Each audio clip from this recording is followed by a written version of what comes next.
can't read in mirror writing. Mr. Esrati, you have 3 minutes, and the clock is running. The typical is that the clock starts running when I start speaking.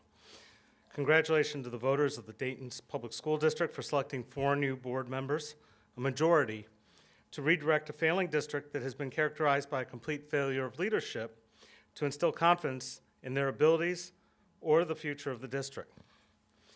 The actions of the previous board and their ineptly chosen superintendent have led to a 20% turnover in staff, an almost completely new central office team, and a shrinking enrollment that has put school building closure on the agenda. There is unfinished business from last year. The completion of the firing of Rhonda Corr should be foremost on the agenda.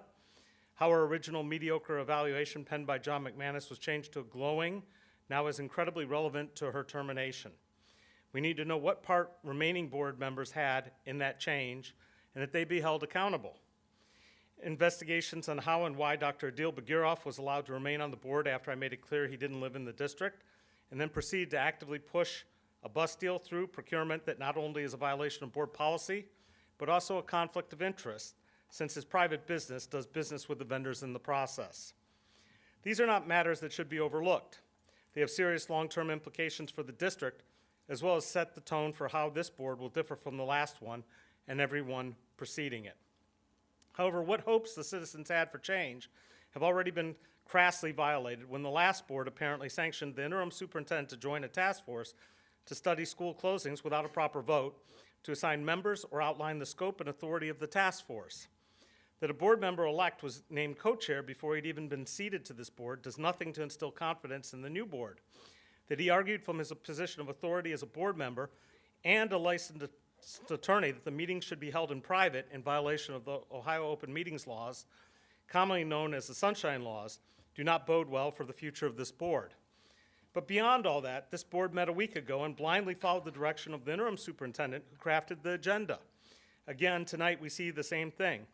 The superintendent leading the direction of the meeting with no real change in direction other than to change the way you approve her agenda items to require only one vote instead of several, using a simplified consent agenda.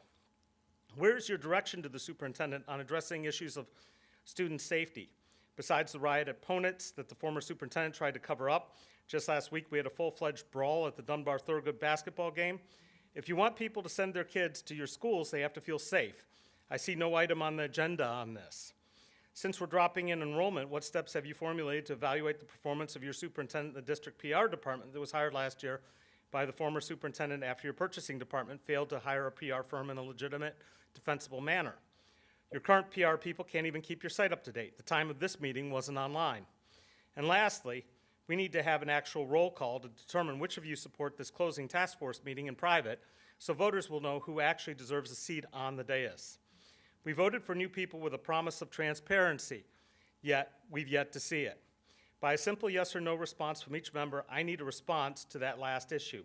Failure to do so will be taken as complicity to violate the Sunshine Laws. Thank you. Thank you, sir.